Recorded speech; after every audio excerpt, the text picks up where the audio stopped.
vamos passar o vídeo, aproveitar para conhecer um pouco a história. As pessoas que estão aí fora, Deise, por favor, peça para entrar. A gente está aqui apresentando, gostaria de apresentar e vai apresentar um pequeno vídeo de alguns minutos, bem pequeno, para apresentar rapidamente o grande cineasta, realizador, professor, produtor, Roberto Farias, que este ano completou 80 anos em março. O motivo aqui dessa apresentação, quer dizer, a gente está apresentando aqui, é apenas uma pequena apresentação, a gente vai trazer isso de novo numa reunião onde a gente terá mais quórum, a gente espera.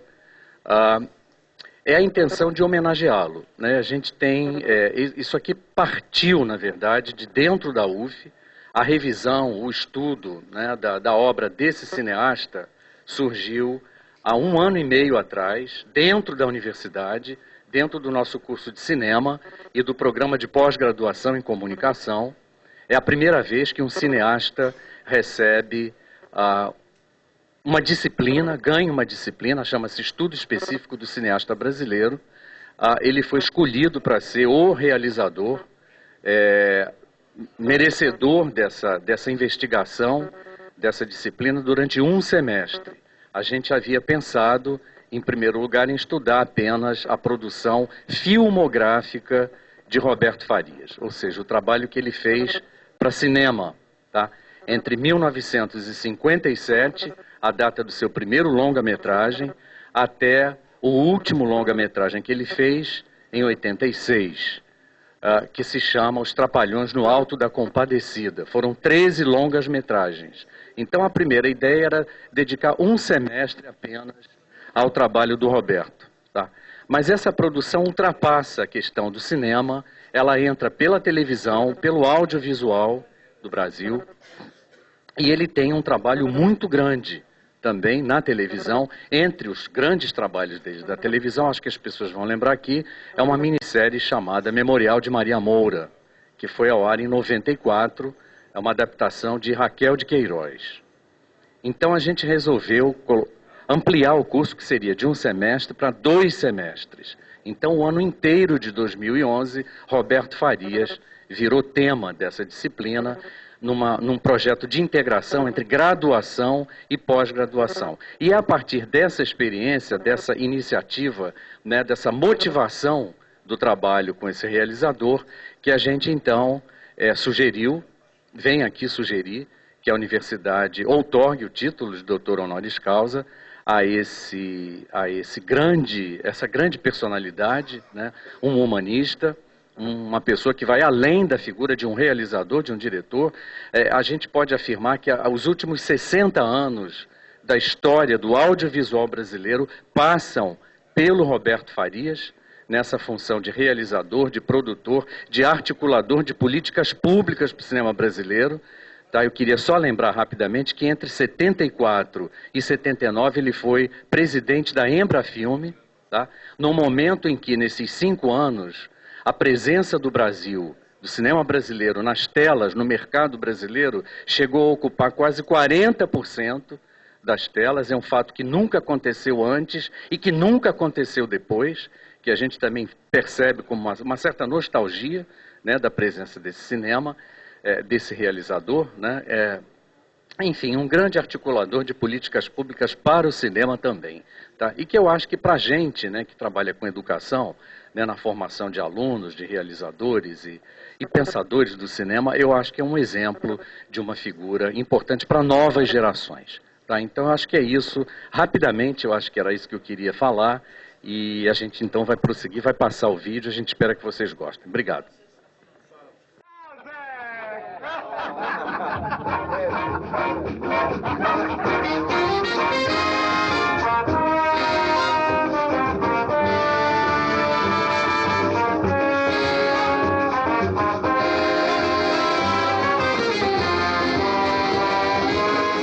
Nós queremos saber quem é que manda na sua casa. Quem é? Bem, varia, não é? Um dia manda Isabel, no outro manda ela também. Agora, você sabe, em casa de rico, quem manda é a mulher. Agora, eu tenho meu dia de mandar. Amanhã, por exemplo, quem manda sou eu. Vocês já sabem. Nada de estourar dinheiro e virar granfino.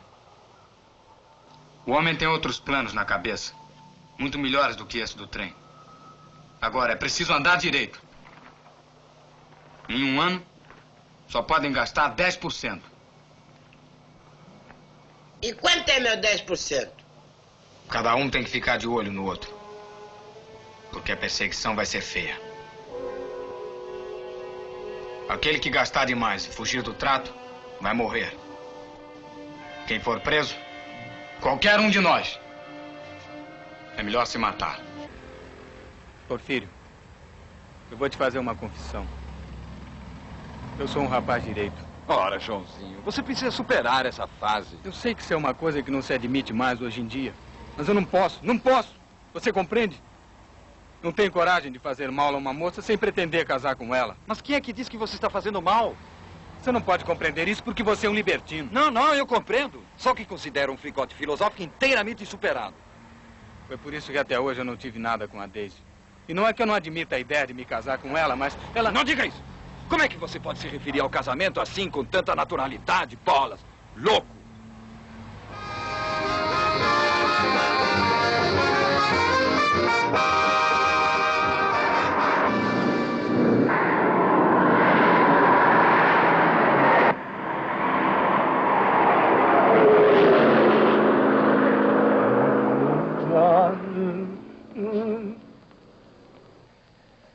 Batemos recorde, bicho! Batemos!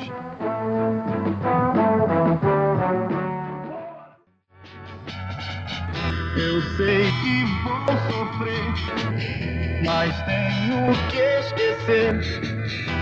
O que é dos outros não se deve ter. Vou procurar alguém que não tenha ninguém. Pois comigo aconteceu gostar da namorada de um amigo meu. Comigo aconteceu gostar da namorada de um amigo meu.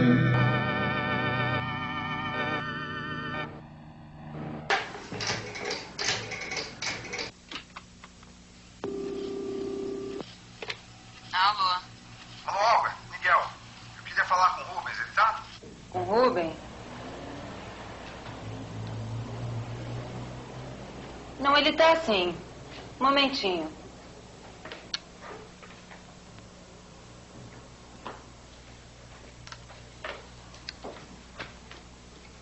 Alô? Alô, Rubens. Você falou com o general? Não. Tudo bem. Obrigado, viu, Rubens? Miguel, o que você vai fazer? Procurar o Jofre. E agora procurar emprego também, né? É fogo, né? Vem cá, Rubens, você não achou um pouco forte o doutor Geraldo me despedir, não? Miguel, você foi grosseiro com ele, não é? E não foi a primeira vez. Só porque eu falei em subversão?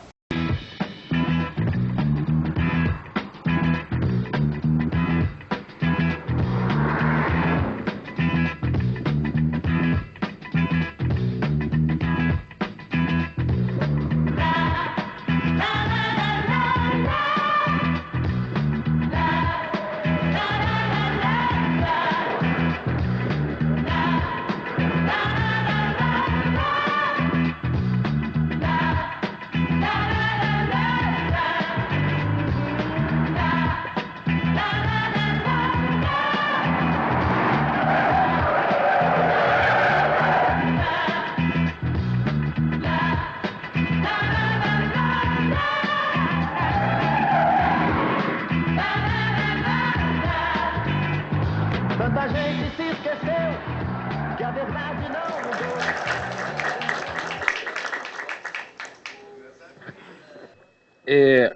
Antes de iniciar a reunião ordinária do Conselho, eu gostaria de passar um outro vídeo, mas não é um vídeo assim que nos orgulha, igual que vocês passaram aí.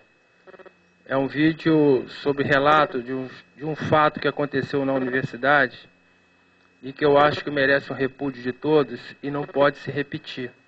Isso foi uma invasão do bandejão à noite, na calada da noite, por um grupo de pessoas que eu acredito que não sejam da universidade e que furtaram alimentos. O pior de tudo é que anteriormente já tinha acontecido uma invasão em que as pessoas passaram fezes em várias partes do bandejão. Por si só, caminhar dentro do bandejão sem estar autorizado, paramentado, já pode significar uma contaminação, e são 6.000 pessoas que se alimentam do bandejão. Então imagina se tivesse um surto gastroenterite por coliformes fecais em 6.000 pessoas. Quem ia ser responsável? Todo mundo ia acusar o reitor, né?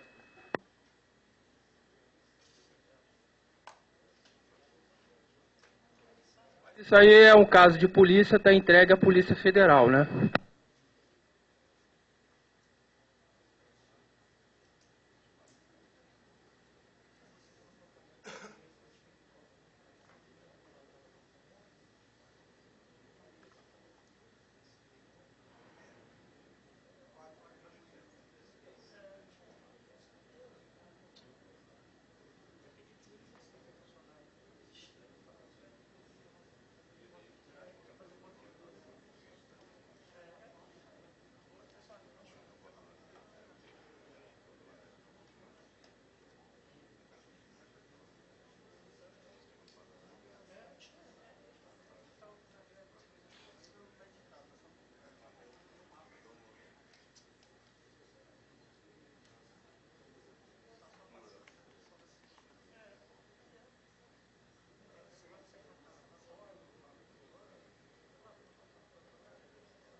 Bom, eu não sabia, estou sabendo agora que a UF pagava os cães para fazer vigilância também, né?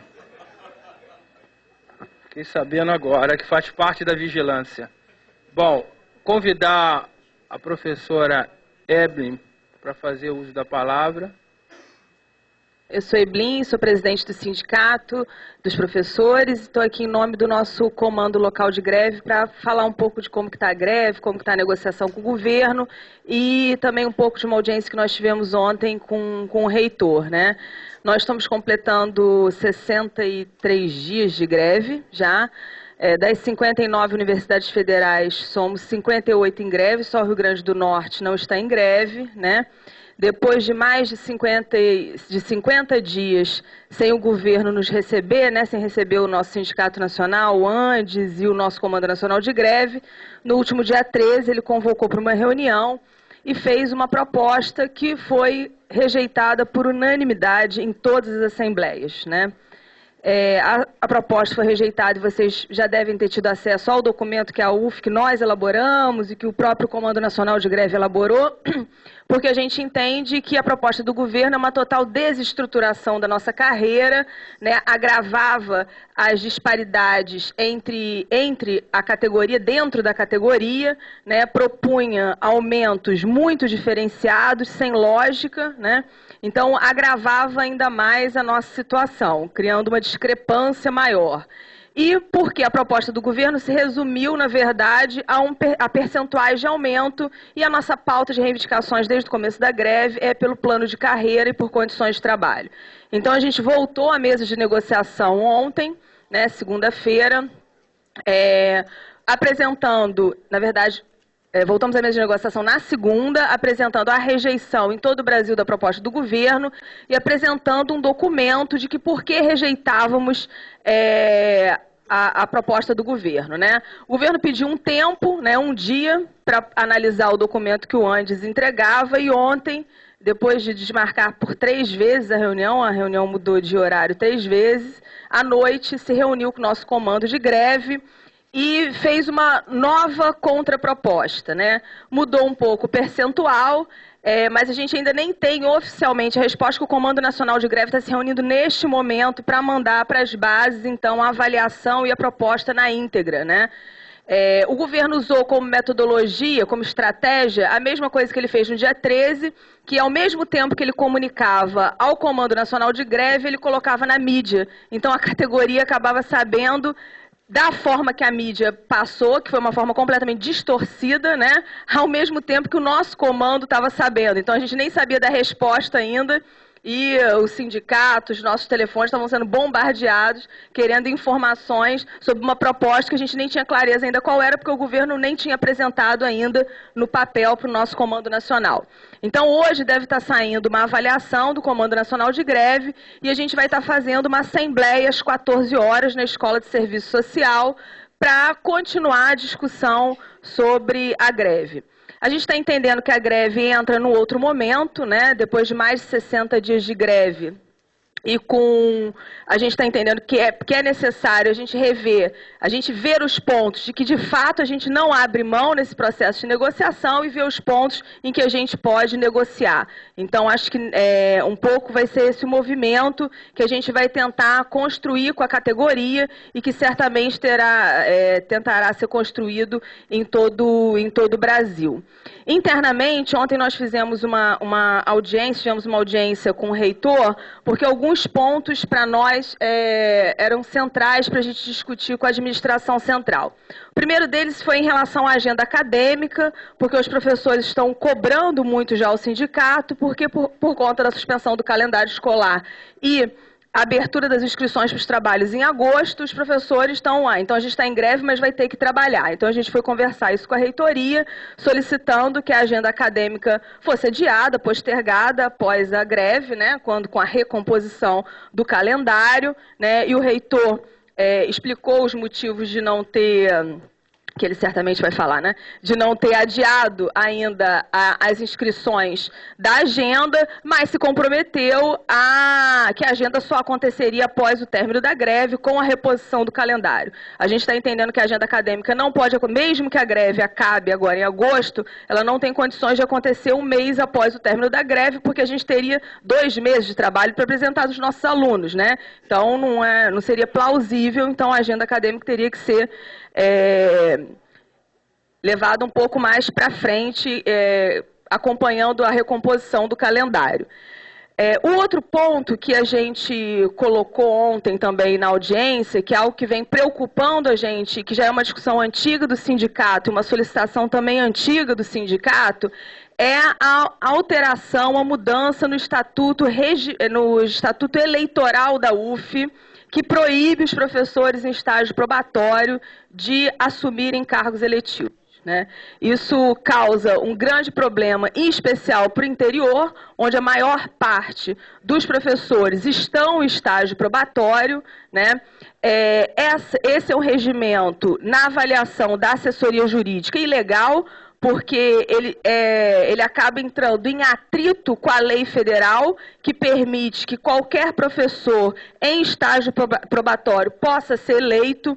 Então, a gente está entendendo que é fundamental que a UF reveja com urgência o seu estatuto eleitoral, porque muitas unidades estão sendo prejudicadas, né? Várias unidades elegeram professores para o Conselho Universitário, para o CEP, para a direção, para a subchefia de departamento, subchefia de curso, e esses professores não puderam ser nomeados por conta desse parágrafo único que tem no Estatuto Eleitoral da UF. Então, a gente está pedindo, e o reitor ontem falou que já era uma posição da administração central contrária a esse parágrafo, né? Então, que a administração apoiaria essa mudança no estatuto, e é isso que a gente está esperando, né? A gente sabe que hoje não vai ter quórum, mas a gente está entendendo que no próximo Conselho Universitário, que tiver quórum, esse é um ponto central para que a gente discuta e para que a gente mude, sob pena de prejudicar ainda mais o trabalho e o desenvolvimento dos trabalhos nas unidades com professores de estágio probatório. Por fim, uma questão também para nós central, que no ato do dia 11, em frente ao Antônio Pedro, que fez parte do nosso calendário de greve, o vice-reitor se comprometeu publicamente que a UF não faria nenhuma ação em relação à EBSER sem passar por essa instância, sem passar pelo Conselho Universitário. E a gente está entendendo que esse é o espaço em que a gente tem que discutir a Empresa Brasileira de Serviços Hospitalares e rejeitar a Empresa Brasileira de Serviços Hospitalares, sob pena de a gente sucatear, por fim, o hospital universitário, né? A gente já sabe um pouco o que esse tipo de empresa anuncia, né? O sucateamento e a privatização do serviço, a prioridade aos planos de saúde, a diferenciação interna entre os profissionais. Então, a gente está esperando que esse Conselho Universitário se posicione contrariamente e que a reitoria não assuma a EBSER sem passar por uma ampla discussão na comunidade acadêmica, né? Então, que não faça nenhuma ação antidemocrática, sem discussão ampla com os segmentos que compõem essa universidade. Acho que é isso. Obrigada. Tem oradores inscritos, o professor Heitor é o primeiro, mas eu gostaria de passar uma informação que eu falei para os professores que estavam presentes da DUF, que tivemos uma reunião semana passada com o ministro, e na ocasião nós colocamos alguns pontos em relação à proposta do governo, que não atendia o pleito dos docentes, principalmente quanto à questão do percentual, né, dentro dos STEPs. E a outra questão é deixar o aumento para julho de 2013, quando nós achamos que deveria antecipar essa proposta e que o governo devia melhorar. E o outro ponto importante é que o ministro deveria abrir um canal direto com os técnicos administrativos. Isso foi um apelo que nós fizemos, eu pessoalmente fiz ao ministro, e ele saiu com o compromisso de tentar ver com planejamento o que poderia ser feito.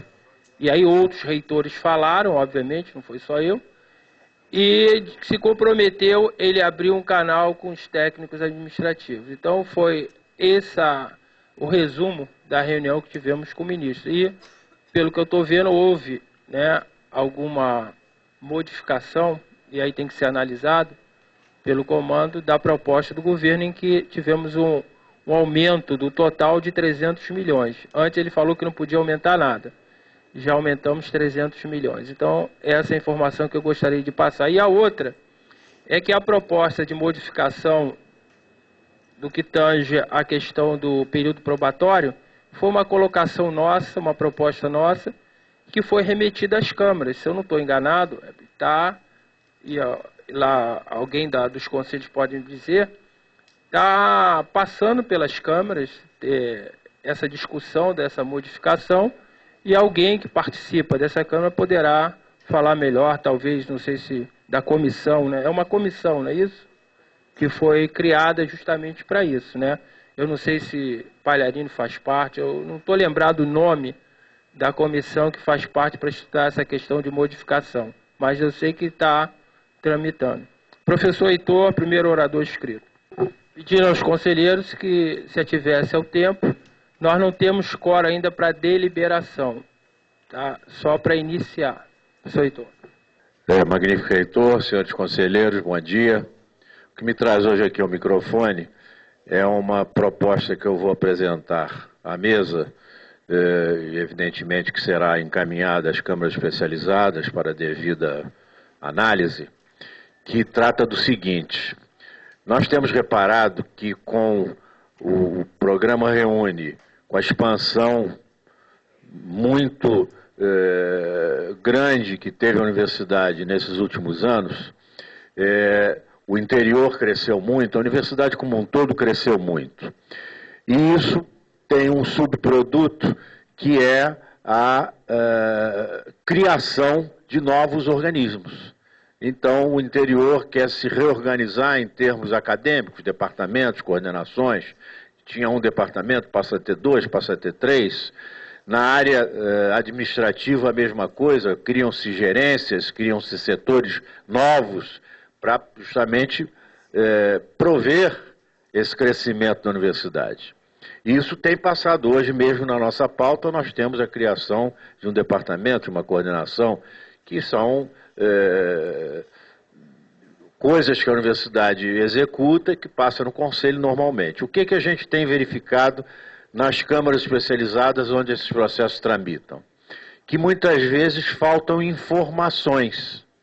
Então, o objetivo da minha proposta é muito simples, é solicitar, através de uma decisão, que o Conselho, ao examinar esses processos que vêm oriundos das unidades ou da própria administração, que passem pelo menos em 2 pró-reitorias, na Proplan, porque há na Proplan uma coordenação que examina todos esses aspectos institucionais, de criar o organismo no CIORG, que é o Sistema de Organização Administrativa da Universidade, de verificar qual é a sigla mais apropriada, de verificar se isso está dentro da hierarquia de funções que todo serviço público precisa ter.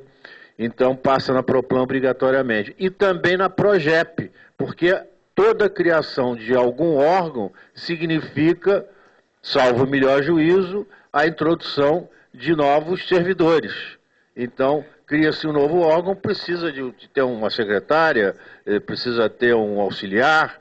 Então, isso tem que passar pelo projeto para, pelo menos, ficar informado quais são as necessidades em termos de recursos humanos. Então, em função disso, a minha proposição, que eu apresentarei à mesa, é no sentido de que crie-se essa rotina de trabalho, de tal modo que os processos, quando venham e cheguem ao Conselho e comecem a tramitar nas câmaras, antes sejam ouvidas essas 2 pró-reitorias, independente, evidentemente, de qualquer outra exigência ou detalhamento que as câmaras entendam que seja necessário para a análise do processo. Então, basicamente, é no sentido de melhorar essa pré-análise para que o projeto, ao chegar para apreciação do Conselho, já esteja melhor informado. Basicamente é isso, eu apresentarei formalmente à mesa. Bom dia. Aqui queria falar muito com relação à nossa greve, né? Além de conselheiros, eu sou do Sintuf da Fazubra. Primeiro, já foi antecipado aqui o que boa parte da imprensa está falando. Então, o governo está apontando resposta apenas aos professores. Até então. Então, para quem sabe, não tem nenhuma resposta para nenhum setor do restante do funcionalismo. No caso específico da educação, isso vai ter um efeito que eu vou chamar de um tensionamento interno na universidade e no setor dos institutos também, caso não haja nenhuma proposta para o setor dos técnicos a nível nacional. Na nossa leitura, a intenção do governo de fato é essa, dividir, como está tentando dividir os docentes internamente na proposta, o restante da categoria também. Lógico que se a gente não recebe nenhuma proposta, a gente vai ter que criar nossos instrumentos para continuar fazendo a paralisação da universidade e obrigar o governo a dar alguma resposta. Fizemos uma marcha agora, semana passada, fechamos o prédio do Ministério do Planejamento, obrigou os 2 secretários a receber uma comissão, mas também nenhuma resposta. No máximo disse que até o dia 31 de julho iria estar apresentando uma resposta, mas não disse nada além do que isso. Como o dia 31 era a próxima terça-feira, nós decidimos intensificar as ações agora até dia 31, vamos fazer manifestações 30 e 31 no Brasil inteiro, para que tenha algum efeito sobre a postura do governo, que está sendo muito intransigente a nível nacional. Aqui, além da nossa luta nacional para obrigar a negociação, um dos instrumentos nossos vem sendo como a nossa tarefa de técnico consegue paralisar na sua totalidade. Por exemplo, o nosso empenho no próximo período agora é que não tenha nenhuma matrícula, nem de retorno do semestre, em lugar nenhum, inclusive do ENAD, ou seja, executar a nossa tarefa a nível geral para que surta efeito sobre a mesa em Brasília. Internamente, a gente já vem há algum tempo apresentando proposta para o reitor da universidade, que a gente considera que, a depender da vontade política de atender, não só é bom para a nossa categoria, mas também para a instituição. Então, eu quero citar algumas coisas aqui. A gente vai fazer um ato na reitoria na segunda-feira, já falei com o professor Roberto, a gente vai estar lá pelo comando, com a nossa categoria, cobrando resposta. Por exemplo, estamos cobrando que haja uma reestruturação do bandejão, que expandiu a universidade muito, o bandejão também, só que está uma cozinha continuando do mesmo tamanho, é impossível atender. Se não faz uma estruturação urgente, mesmo que acabe a greve, a tendência é que tenha que parar algum momento. Então, o risco grande é a capacidade de atendimento do bandejão. Apresentando para o reitor Sérgio essa demanda, os problemas todos que estão colocados lá, sequer foi respondido para a gente. A audiência que estava marcada com o pró-reitor suspendeu e não marcou outra data. Estamos aqui colocando, denunciando publicamente e cobrando que a reitoria atenda. O outro assunto que mexe com toda a universidade é que nós somos uma das poucas universidades que não tem nenhum programa de incentivo à qualificação. Nós ganhamos na greve de 2004 um direito que mexe no nosso salário, inclusive, se continuar estudando, progredindo na nossa categoria, interfere no salário. Então, muitos trabalhadores tentam voltar a estudar. E tem várias universidades que têm turmas de graduação para técnico, espaço para pós-graduação, bolsa, turma de EJA, e a nossa é a mais atrasada. Por exemplo, do Rio Grande do Norte, que já está na terceira geração de servidores que têm turmas próprias. E a nossa aqui está muito. Começou agora, muito tímido, discutindo. A gente quer discutir de forma coerente esse assunto, porque a gente acha que é uma contradição. Uma universidade não tem uma política exatamente voltada para incentivar o trabalhador a estudar. E está tendo uma aceitação na nossa categoria que está buscando, com os seus jeitos individualmente, esse esforço dos companheiros.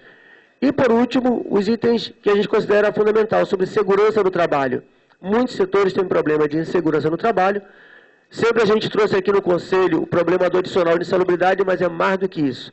A gente quer que a universidade, que tem até curso de especialização, né, isso aqui na engenharia, sobre segurança no trabalho, não tem um programa de segurança no trabalho para a universidade. Muitos problemas tem na área do hospital, por exemplo, o problema tem que ter muita EPI e não tem. Tem mais de 300 companheiros que estão com prejuízo no adicional de insalubridade, que foi cortado. Entraram com recurso e nem foi julgado o recurso, uma parte foi resolvida. De fato, na greve passada foi resolvido uns 70%, mas tem 30% que não tem nem a resposta dos recursos. E a gente vem reclamando, e estamos querendo que, para que não fique cada conselho a gente reclamando, denunciando, a gente não só atenda a demanda de imediato dos recursos que foram apresentados, mas também que tenha alguma comissão ou representações que discuta um programa para que a gente possa apontar os graus de risco na universidade, onde se exige uniforme, que a universidade forneça uniforme. Tem lugares que sequer tem uniforme. Para quem não sabe, o Hospital Antônio Pedro não fornece os uniformes para os trabalhadores, é obrigação da empresa, da instituição fornecer. Então, no mínimo, a gente quer que essas coisas básicas sejam garantidas, e a gente está colocando aqui que parte da nossa luta interna, estamos cobrando do reitor, que nos receba segunda-feira, a gente vai estar lá cobrando que seja recebido, coisa que a gente considera que vai estar, além da nossa condição de trabalho melhorar, a gente vai estar em condições de melhor atender o funcionamento da universidade. A gente espera que no próximo período tenha uma resposta para os técnicos, do contrário, a gente vai ter obrigado a pensar em intensificações das nossas ações de greve, na perspectiva de que obrigue alguma negociação. Obrigado. E hoje o que me traz aqui são dois assuntos diferentes, um administrativo e um outro que eu diria acadêmico. Em comum existe o fato de que eu estive envolvido intensamente nessas duas questões. Então, uma é mais rápida, é uma questão administrativa. Todos sabem que todos têm acesso ao contra-cheque.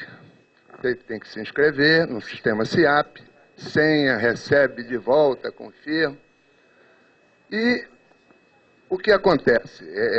Esse é o motivo. Recentemente, eu nunca consegui acompanhar bem o meu contra-cheque por tantos itens, é uma dificuldade. Então, eu via sempre o final. Mas em dezembro do ano passado, ocorreu que eu precisei entender bem o que estava havendo no contra-cheque. E eis que descubro ali que, além dos descontos legais, do desconto para a DUF, existia um desconto para o Sindesprev, que é o Sindicato dos Servidores da Previdência. No contra-cheque da UF, eu pago o sindicato no meu contra-cheque do Ministério da Saúde. Bom, olhei, estranhei aquilo, né? Completamente fora do objeto da universidade.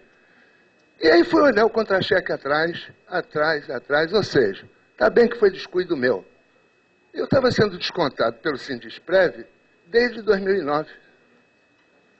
Bom, procurei então o setor de pessoal, foi muito bem atendido, e a explicação que eu tive que nada podia ser feito. Eu tinha que cuidar eu mesmo dessa questão. Eu achei estranho, levei algum tempo até localizar a sede do Sindesprev, fica lá na Lapa, perdi um tempo enorme, isso foi janeiro. Bom, só recentemente eles entenderam que houve um lançamento errado, eu não sei como eles entram no contra-cheque da UF, e me fazem um desconto não autorizado. Bom, recentemente me pagaram 7 mil e tanto, que era desde 2009. Quer dizer, eu perdi um dia de trabalho lá, ficaram de excluir, no mês seguinte veio outra vez o desconto. E aí, quando foi o outro mês, a minha surpresa, o desconto realmente parou. Ele me ressarceram agora. E aí apareceu um desconto de uma tal de ANSP, que eu entendi, Associação Nacional do Servidor Público. Vou lá para o Dr. Google, né, me deu o endereço, entrei, liguei Brasília, autarquia, aquela coisa, serviço, empresa privada. Me falaram que não era com eles, que eles eram ANASP, tinha um I pequeno. Aí procurei ainda, aí botei ANSP. Aí fui remetido para um site de Associação Nacional de Segurança Privada. Falei, bom, um desconto de R$170, apareceu no meu contra-cheque, eu não sei nem o que eu vou fazer, quem que eu vou reclamar. Bom, no mês seguinte, então, o desconto sumiu. Então, não é possível, entendo a dificuldade, não é possível que se entre no seu contra-cheque e o nosso órgão pagador, nosso órgão de gestão, se diga que não tem o que fazer.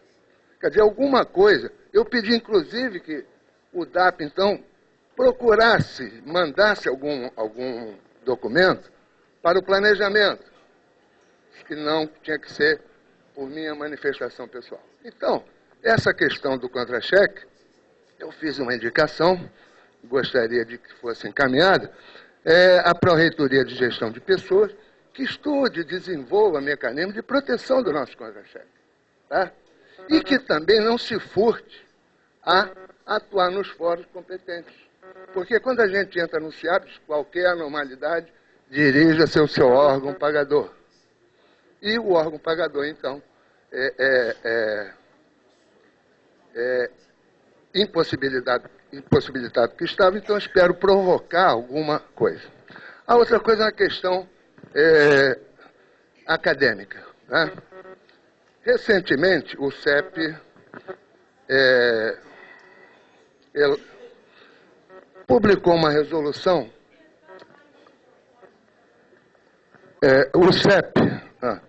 o CEP publicou uma resolução disciplinando concursos. Concursos, o que precisava fazer, quais eram os pré-requisitos. Acontece que, nessa resolução, que é a 441/2011, foi embutido ali o que talvez seja um vício do legislador. Eu entendo como um contrabando. Por quê? No que está falando de como tem que ser o concurso, quais são esses pré-requisitos, foi incluído ali um artigo com alguns, um parágrafo, artigos e parágrafos, disciplinando a concessão do regime de dedicação exclusiva. Tá? Eu estou falando aqui, em meu nome, vivi esse problema. Estou falando também em nome do Departamento de Cirurgia, oficialmente. O diretor da faculdade pode depois completar, se ele achar que deve. Mas o fato é o seguinte, isso cria uns embaraços. Essa resolução, no meu ponto de vista, ela não se aplica. Primeiro que a resolução é para tratar de concurso. Segundo, que nisso está envolvido uma questão de IDE para quem é daqui. Então, existem vários contrassensos que eu entendo. Primeiro, diz a resolução, quer dizer, o CEP, preferencialmente, quando abre concurso, tem que ser para adjunto, 40 horas, DE. Ora, eu que sou da universidade... Um minuto. Eu que sou da universidade, já professor antigo, tive que apresentar projeto de pesquisa, uma série de coisas, enfim, uma tramitação de 1 ano e meio num processo. Então, veja bem, se eu que sou da universidade tenho que comprovar, por que quem tem que entrar já entra com o DE? Então, na verdade, com todo o respeito que eu tenho ao CEP, mas eu acho essa resolução ilegal e está trazendo uma série de constrangimentos a muitos outros professores. Né? Então, a indicação que faço ao CEP é no sentido que discuta e reveja os termos dessa resolução, a fim de considerar e conciliar os interesses da instituição com os interesses de cada unidade, que elas são diferentes entre si. Muito obrigado. Obrigado. O seu indicativo vai ser encaminhado ao Conselho de Ensino e Pesquisa. Senhor presidente, bom dia, senhores conselheiros. O que me traz aqui é uma preocupação já previamente antecipada para a EBLIM acerca da agenda acadêmica. Nós sabemos que o edital da agenda acadêmica já está na rua, definindo a data da agenda acadêmica para 15 a 22 de outubro e a data para inscrição das atividades até o dia 17 de agosto, daqui a 3 semanas. Nós estamos em greve e me parece que é muito difícil que nós consigamos mobilizar os professores, particularmente os alunos, para que os trabalhos relativos à agenda acadêmica possam ser adequadamente, satisfatoriamente inscritos, preparados, etc., para essa data. Então, eu gostaria de apresentar uma moção, nesse sentido, vou deixar com a mesa, para que adiemos a data da realização da agenda acadêmica para depois da composição do novo calendário acadêmico pelo CEP e, particularmente, da data de inscrição dos trabalhos. Nós teremos que ter um tempo, por exemplo, as atividades de monitoria que foram paralisadas não podem ser inscritas até o dia 17 de outubro. Como é que nós vamos fazer esse tipo de inscrição de atividades desse tipo? Então, vou fazer uma sugestão nesse sentido para que a gente possa discutir o novo calendário a partir do momento que o Conselho de Ensino e Pesquisa possa definir o calendário acadêmico regular da universidade e a gente tenha tempo, portanto, de fazer adequadamente a inscrição das atividades. Ok? Primeiro, eu quero deixar uma frase solta aqui, que, na minha opinião, o governo tem que aceitar que mérito acadêmico não é só titulação, é também tempo de serviço e, sobretudo, capacidade dos professores de gerar recursos, não só materiais, mas culturais e emocionais para a sociedade. O assunto que eu coloquei...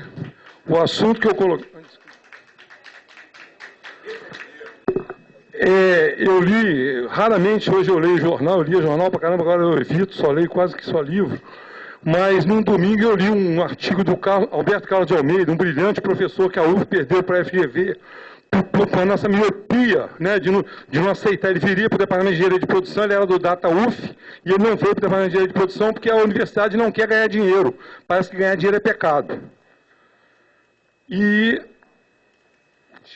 só o título que tem a ver com ele, que é Complexo de Vira-Latas. Eu estou na UF há 35 anos completos em 1º de março de 2012. 2/3 da minha vida civil e toda a minha vida adulta. Na minha visão, para alguns parcial, todo mundo é parcial na minha opinião, temos a melhor graduação do Brasil, tomando por base a média dos cursos oferecidos. Os coordenadores de curso com quem converso admitem estar entre as 5 ou no máximo as 10 melhores graduações do Brasil. Isso é perfeitamente verossímil, considerando que, recentemente, um levantamento realizado das 250 melhores universidades da América Latina A UF situa-se na 45ª posição e entre as universidades brasileiras. Ela ocupa a 16ª colocação, sendo que nessa estatística incluem-se parâmetros de pós-graduação, onde temos avançado bastante, mas precisamos melhorar e nos articularmos melhor nos órgãos de fomento, pois estes adotam critérios subjetivos de julgamento. Ouvi um comentário que a UF tirou nota 5, que é a nota máxima na avaliação do MEC, porque o reitor era amigo do ministro. Eu poderia ter ponderado que a maioria dos órgãos de fomento à pesquisa são compostos por membros das universidades melhor avaliadas, mas preferi responder que isso era complexo de vira-latas. A presidente da Petrobras graduou-se na UF Engenharia Química, ela foi aluna do professor Mania aqui. Dois dos seus principais gerentes executivos também, um engenheiro eletricista e outro engenheiro mecânico, que foi meu colega de turma, também formaram aqui na UF. Né? E aí, do ex-aluno de Ciências Contábeis do interior, né, de Macaé, era o principal responsável pela área contábil da empresa. Que, diga-se de passagem, é longe a maior empresa do país e uma das maiores do mundo. Observamos que nos principais concursos e exames realizados de conselhos, raramente a UF não se coloca entre as 3 instituições que mais alunos aprovam. Aí algumas pessoas vão se contrariar com o que eu vou dizer, mas no capitalismo, quem julga é o mercado, gostemos ou não. Preocupe-me ainda que professores de nossa universidade, fazendo cursos em outras instituições, ou pertencendo também a elas, inclusive privadas, publiquem citando somente o nome destas, fato que, a meu ver, além de enviesar o resultado da nossa instituição, na pós-graduação, não retribui à altura quem paga o seu salário, colocando os louros de sua pesquisa nas mãos de outras instituições, mesmo que a coleta dos dados seja feita na UF. Eu espero, sinceramente, que em 50, 70 anos, como no sonho do professor Darcy Ribeiro, o Brasil seja a maior nação democrática do planeta e também a mais pacífica, multicultural e multirracial. E a UF, que é um adendo meu, a maior e a melhor universidade na opinião de todos. Agora eu tenho que explicar, para quem não sabe, Complexo de Vira-Latas foi uma expressão criada pelo dramaturgo, escritor e jornalista tricolor Nelson Rodrigues, o Cid não está aí, para denotar o complexo de inferioridade dos brasileiros, que devido às carências deste no ponto de vista econômico e social, julgava que não fôssemos capazes de conseguir realizar feitos como os países mais desenvolvidos. Principalmente no futebol, nós somos raquíticos, né? Pelé era raquítico. O que deveria ter desaparecido com a conquista da Copa de 58, coincidentemente o ano em que eu nasci. Agora, só para terminar aqui, é a única coisa que... É difícil recomeçar dos escombros, mas não é impossível os grandes homens recuperar a cidadania por amor ao seu país. É sinal aí, todos os exilados que foram para fora e voltaram e souberam dar a volta, né, pensar positivamente esse país, são testemunha disso. Obrigado, conselheiro. Agora, Edson. Obrigado por me ceder o espaço. Bom dia, senhores conselheiros, bom dia à mesa. Primeiramente, eu venho trazer uma nota de pesar. A Faculdade de Direito está triste pela perda de 2 professores eméritos, o professor Israel Estoliar, professor Márcio Brandão, que faleceram no mês passado. Ambos os professores foram alunos de graduação da casa e assim que se formaram, se ligaram, continuaram ligados à faculdade e assim permaneceram durante toda a vida. Foram membros do centro acadêmico, então diretório acadêmico, e tiveram destacada a atividade como professor. Professor Israel Estoliar foi membro do Ministério Público, procurador do Ministério Público, se aposentou no ano passado, oportunidade em que a faculdade fez uma homenagem a ele, em que o magnífico reitor esteve presente e falou uma coisa que nos comoveu a todos, né? Que ele estava sendo homenageado, quando na realidade ele é que deveria homenagear a universidade, que deu todas as condições e tudo que de bom que ele teve na vida. Professor Márcio Brandão, conhecido por todos, uma vez que também ligado ao centro acadêmico e especialmente ligado ao Conselho Universitário, onde praticamente durante toda a sua carreira aqui esteve e aqui militou. Um grande responsável técnico pela superação dos problemas eleitorais naquele ano de 2006 para 2007, e então eu não poderia deixar passar em branco. Ultrapassado as notícias tristes, a notícia alegre, eu gostaria de aproveitar aqui para agradecer o apoio que nós recebemos, que a faculdade recebeu, de diversos professores, diversos diretores de unidade, diversos pró-reitores, por ocasião das diversas celebrações do seu centenário. Nós tivemos uma missa em que o arcebispo de Niterói celebrou, fazendo um belíssimo discurso sobre a função da universidade, o papel da universidade e a sua atividade de extensão, e como que isso se liga às atividades realizadas pela Arquidiocese, e também sobre o papel da Faculdade de Direito, não só no Estado, como também em todo o Brasil, no país como um todo.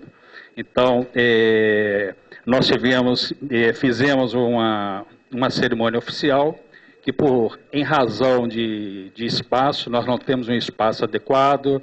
O Salão Nobre, embora lindíssimo, ele não tem acessibilidade para deficiente, então nós tivemos que buscar um espaço fora, e isso limitou um pouco a agenda, de forma que a cerimônia ficou exprimida entre o feriado, na véspera de feriado, e ainda assim, para alegria nossa, diversos professores que estavam com viagens marcadas, tivemos exemplos de professores que até adiaram a viagem, simplesmente para passar lá com o carro do lado de fora, nos cumprimentar, dizendo que estava seguindo viagem, o que demonstra o respeito pela instituição, o respeito pela faculdade, que demonstra a amizade. Então nós queríamos aproveitar a primeira oportunidade para agradecer o apoio de todos, e realmente foi maravilhosa a celebração.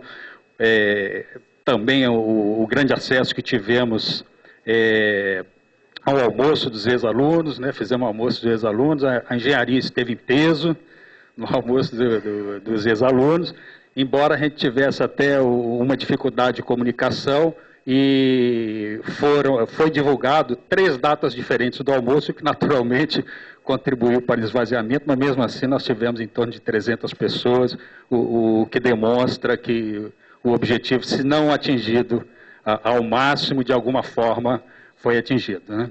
E eu queria aproveitar o espaço, eu estou encerrando e apenas uns 30 segundos, para fazer um agradecimento especial ao magnífico reitor, professor Roberto Salles. Esse agradecimento é um agradecimento pessoal, tá? Já o fiz em outras oportunidades, mas gostaria de repeti-lo. Agradecer o ato do professor Roberto Salles em cumprir estritamente a indicação votada por esse conselho em novembro de 2006, quando deu as regras para a nomeação dos diretores de centro.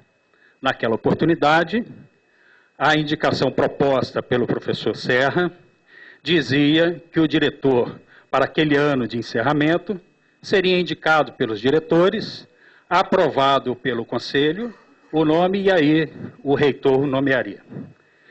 No âmbito do SES, o meu nome foi proposto pelo professor Márcio Brandão, aceito pelos demais diretores, não sei se por todos, porque, na realidade, eu não fui consultado antes da indicação, eu fui surpreendido, inclusive estava em viagem de férias, estava fora na oportunidade, mas, ao passar esse processo, o professor Roberto Salles fez a nomeação sem nenhuma contestação, e, para minha surpresa, porque não o conhecia, nunca havíamos nos falado, nunca havíamos vistos, e principalmente por ser um professor da Faculdade de Direito, que notoriamente não havia apoiado o professor Roberto Salles naquele processo eleitoral. Então, de forma, professor, que eu louvo a sua atitude extremamente republicana, né, seguindo estritamente as regras, de forma que, já tendo se encerrado, diversos desses funcionários rodaram em muitos setores da universidade, e a maioria deles pediram e estão na Faculdade de Direito porque quiseram voltar para trabalhar comigo. Então, com alguma competência, me foi possível, em razão da autonomia, da liberdade dada por Vossa Excelência.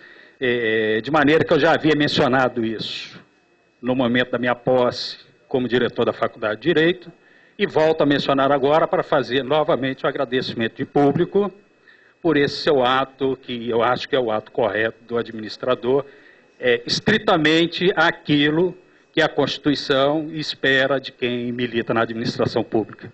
Muito obrigado, professor Roberto Salles. Oi, eu vim aqui para falar de dois temas, né? O primeiro é sobre a reunião que teve antes do último conselho, que não aconteceu. Houve uma reunião da comissão que estava acompanhando o projeto, né, da Via Orla, da ciclovia, e foi encaminhado, né, o estudo da empresa que foi contratada pela UF foi discutido. A gente fez algumas ponderações ao que estava sendo discutido lá, e ia ser reencaminhado ao órgão técnico ali, né? O projeto foi bem questionado, também sobre a possibilidade dessa ciclovia ir para dentro da UF e tudo mais. O tamanho que essa empresa escolheu de ciclovia é o tamanho de incrivelmente, de uma rua que passa carro. Então, isso tudo foi questionado, a gente vai estar trabalhando sobre isso. Por coincidência ou não, a gente fez lá na Escola de Arquitetura, a gente fez uma atividade, né, puxada pela escola, que a gente chamou a subsecretária de Urbanismo de Niterói, né, para a gente discutir esse projeto também. E, para nossa surpresa, ela não sabia em nenhum momento que o projeto de Via Orla tinha sido suspenso, né, o Via de Carros tinha sido suspenso pela UF. Né, ela não sabia da história de ciclovia pelo Graguatá, a subsecretária de Urbanismo de Niterói. Então, eu acho que é urgente assim, comunicado da reitoria perante a prefeitura, né? Parece ali que houve uma falta de comunicação, né? A prefeitura continua apresentando um projeto de via de 2 caixas de rolamento pelo Graguatá. Bom, o outro assunto que eu queria tratar é sobre o processo número 10, que está na pauta, e diz respeito a um concurso de professor titular lá da Escola de Arquitetura, na qual a professora que não foi qualificada para tal, entrou com um processo, a professora que também é advogada, e por esse amor ao direito próprio, resolveu entrar com um processo de novo, né? Isso é recorrente. Então, para isso, o processo foi negado, né? Foi negado provimento no CEP, e a gente vai discutir aqui, né, também, porque ela continuou com esse recurso. Para isso, a gente passa a palavra para a professora, chefe de departamento da arquitetura, que está respondendo esse processo. Obrigada, Lucas. Obrigada do espaço. Eu sou Luciana Nemer, chefe do Departamento de Arquitetura, e como o Lucas iniciou, o departamento fez realizou um concurso no mês de março, concurso para a área de projeto e teoria da arquitetura. Esse concurso é oriundo da vaga da aposentadoria do professor titular Sérgio Leuzin, que saiu em 2010. Em seguida, nós fizemos a abertura do concurso, né, e fizemos a composição da banca em plenária departamental, né. Então, na plenária foram tirados os nomes, e na reunião do dia 28 de março de 2011 foi aprovada a banca na plenária departamental, e a professora Ana Serô estava presente na reunião e concordou com a banca, tendo colocado como único questionamento se um professor aposentado poderia compor banca como professor da UF. Consultada a resolução, nós sabíamos que poderia, então o professor Sérgio Leuzin, que foi o professor que, na verdade, gerou a vaga para o departamento, foi o presidente da banca do concurso. A UF, de acordo com as normas, nós fizemos a composição com outros 4 membros externos titulares de instituições distintas. E na suplência ficou a segunda professora titular que tinha na escola de arquitetura, que era a professora Regina, e outros 2 membros suplentes de outras instituições. O edital foi aberto no dia 28 de junho de 2011. O departamento não tinha ciência de quais os candidatos iriam se inscrever. O concurso de titular, a inscrição fica aberta por 7 meses. E o departamento ficou nesse tempo todo, eu como chefe de departamento tinha que fazer deferimento das inscrições, fiquei acompanhando. Os 2 candidatos que se inscreveram, ambos professores do departamento, fizeram a inscrição no penúltimo dia, que foi no dia 31 de janeiro, 30 de janeiro.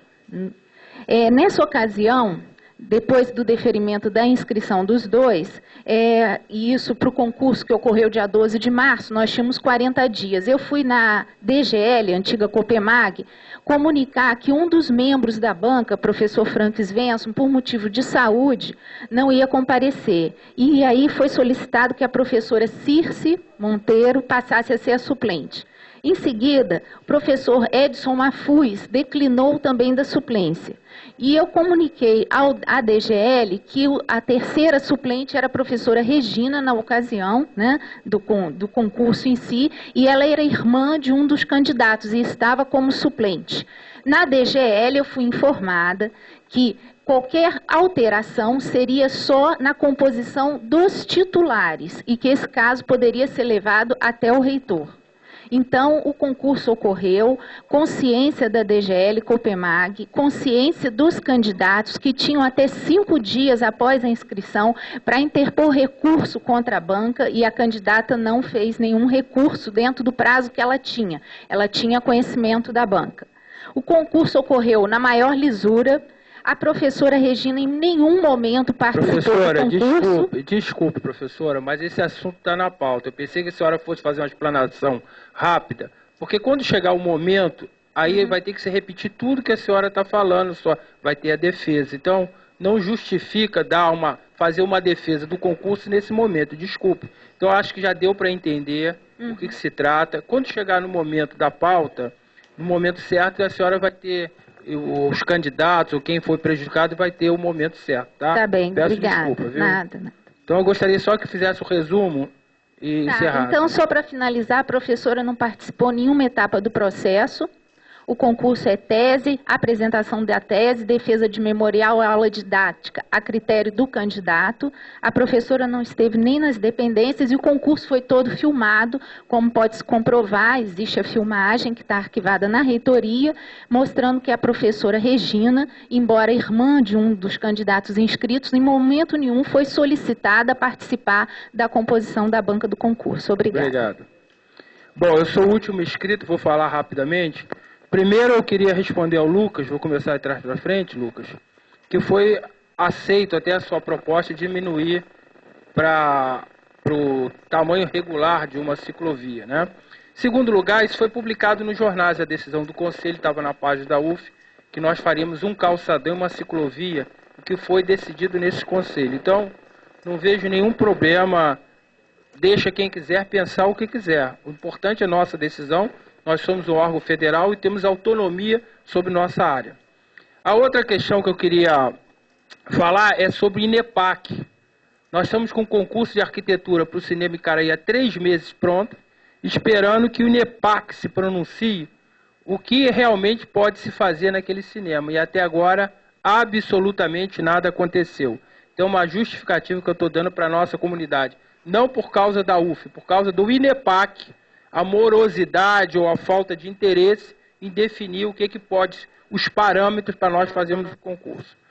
A outra questão, ô Pedro Rosa, nós estamos à frente de muita coisa, né?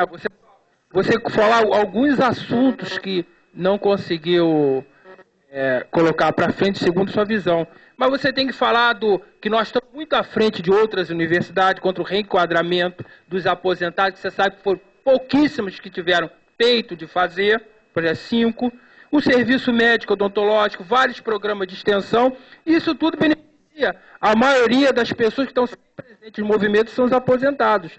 Então isso tem que ser dito. Acho que coisas boas também tem que ser ditas, não uma questão pontual. E o bandejão, não porque foi seu pedido, é necessidade. A cozinha vai ser reestruturada. Nós estamos programando para que seja feita nas férias, aumentar o tamanho da cozinha do bandejão. Então isso eu queria te dizer claramente. Outra coisa, Pietro, eu quero fazer uma pergunta aqui. Quantas pessoas tiveram o mesmo problema do professor Pietro, desconto indevido, por causa de um sindicato ou outro? Nós temos que lembrar que às vezes a gente preenche, assina um documento inadvertidamente, e aí depois a pessoa tem que ir lá para resolver seu problema. Pode até ser acontecido, mas acho muito difícil que algum desses órgãos entre no contra-cheque da UF e coloque e plante alguma coisa. Às vezes a pessoa preencheu até no banco, sem querer. Preenche aqui, assina aqui, a pessoa assina e está se filiando ao sindicato. Não é a UF que tem que correr atrás para tirar, é a pessoa. Isso é pessoal mesmo. Agora, outra questão, eu não entendi o que o professor Pedro falou. Eu acho que tem que ser uma política da universidade, sim. Nós queremos mais professores em dedicação exclusiva na universidade. Existem 2 regimes, 20 DE. Eu não entendo porque não é privilégio de quem entra em DE. Nós estamos incentivando que as pessoas entrem em dedicação exclusiva. Mas também estamos vendo caso a caso, uma área ou outra que precisa de um concurso que a pessoa, como a área de direito, a área médica, de engenharia, um desembargador que vai fazer um concurso não vai querer entrar em regime de dedicação exclusiva. Agora, não pode generalizar, eu não vejo nenhum problema não, mas nós vamos encaminhar essa indicação dele. Agora,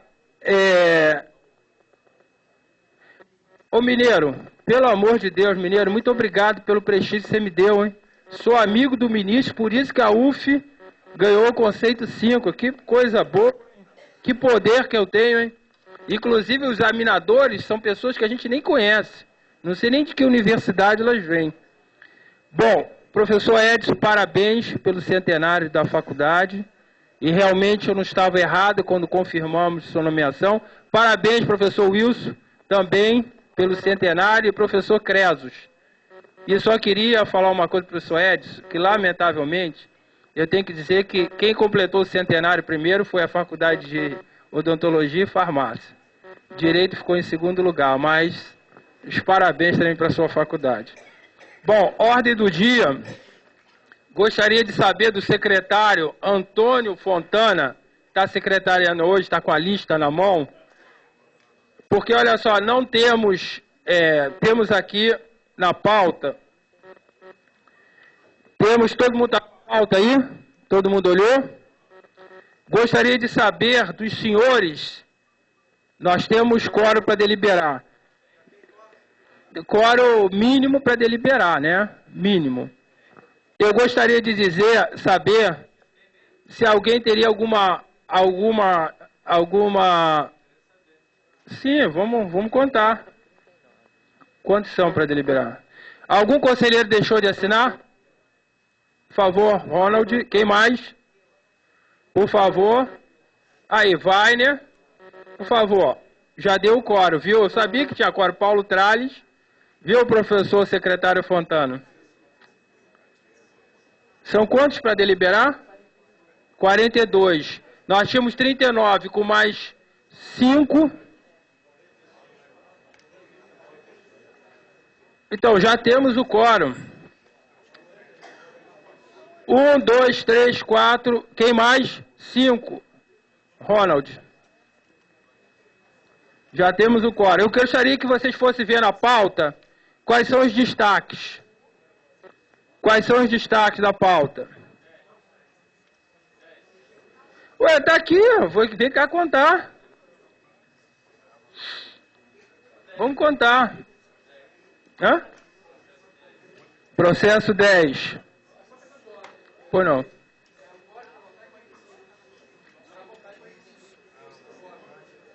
Ué, vamos contar. Tem 6 conselheiros aqui. Estamos contando.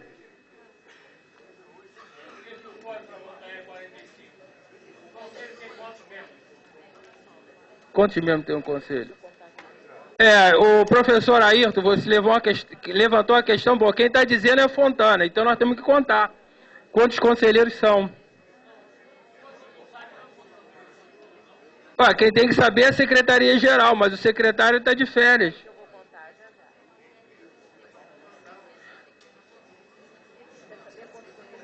O conselho todo.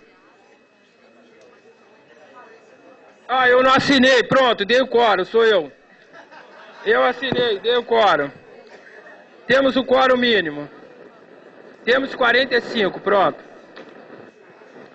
Vamos lá para... Quais são os destaques? Destaques. Número 8. 8, 10. Já tem. 9. Lucas, você destacou qual? 10.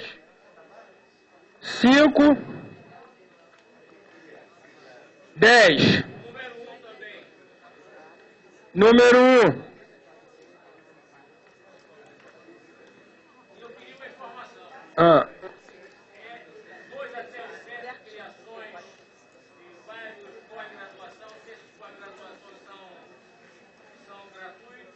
São todos gratuitos.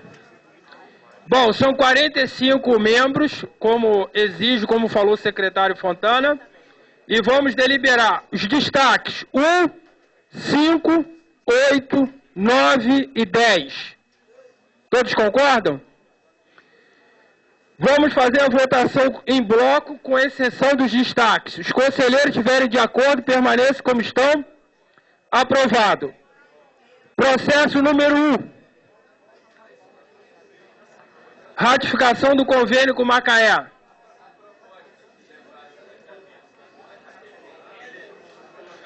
Não, isso já foi colocado, que a agenda acadêmica, já falei com a DUF, a agenda acadêmica, e qualquer coisa que entre vai ser um indicativo. A agenda acadêmica nós vamos adaptando de acordo com o andamento da greve. Eu vou dizer por quê.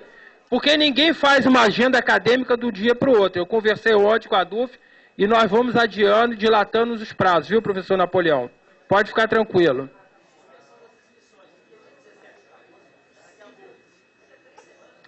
Se tem uma comissão, ontem que foi falado, nós vamos fazer uma nota sobre essa questão. Fica tranquilo, tá? Vamos fazer a nota. Como é que é? Nós estamos pensando a maneira jurídica melhor de fazer isso. Nós vamos soltar uma nota sobre a questão. Aqui não vai ser deliberado nada, porque teria que caminhar para as câmaras. Então eu já me comprometi com a DUF ontem e continuo com essa proposta. Bom, quem é o relator do processo número 1? Está retirado o destaque. Processo número 5. Tirou. Criação do curso de especialização em língua, leitura, produção textual à distância.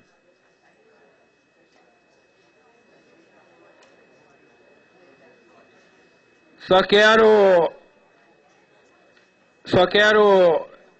esclarecer com os conselheiros que o ensino à distância faz parte da Universidade Aberta do Brasil, né? Tudo financiado pelo governo federal.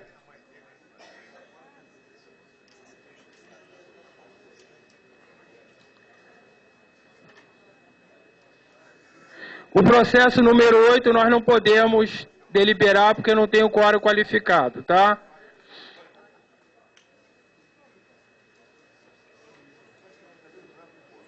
Igor não está. Não está. Igor está presente? Igor. O Igor, se não tiver aí, Lucas, você vai...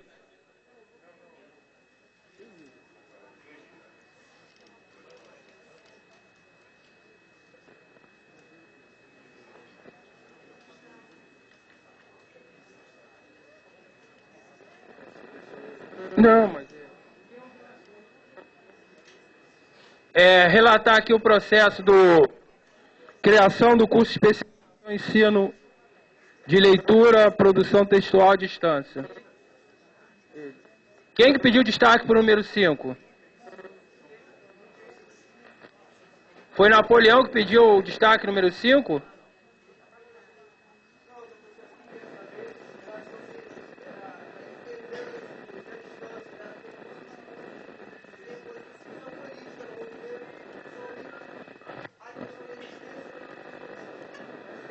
Tem muito pouco a universidade. Isso aí é a área de letras que está propondo dentro da Universidade Aberta do Brasil. Especialização.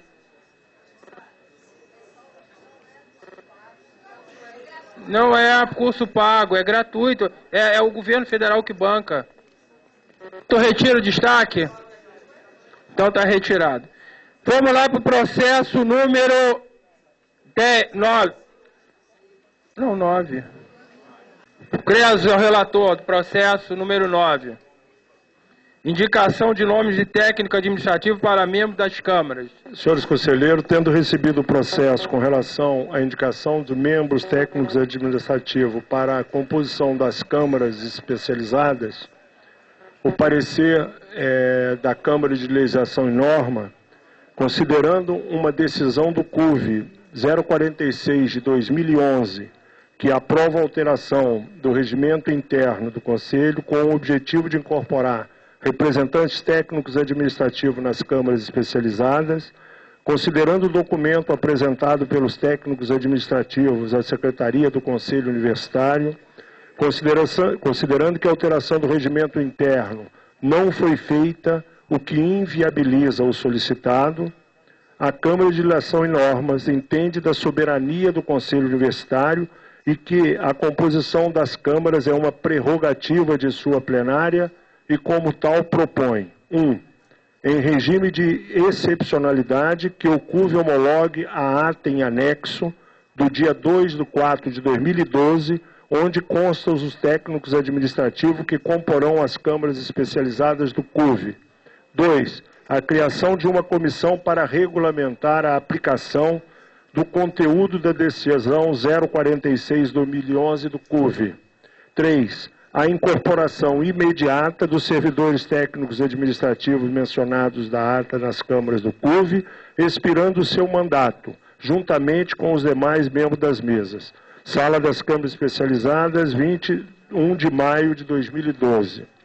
Acompanha o parecer da Câmara de Legislação e Norma, o parecer positivo de todas as demais câmaras. Pois não.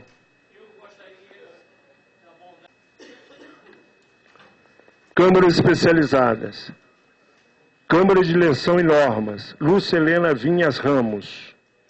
Câmara de Assuntos Administrativos, Janine de Campos Renó. Câmara de Orçamento de Finanças, Márcia Pinto Ribeiro. Câmara de Assuntos Educacionais e Culturais e de Integração Comunitária, Ubiratã Roan.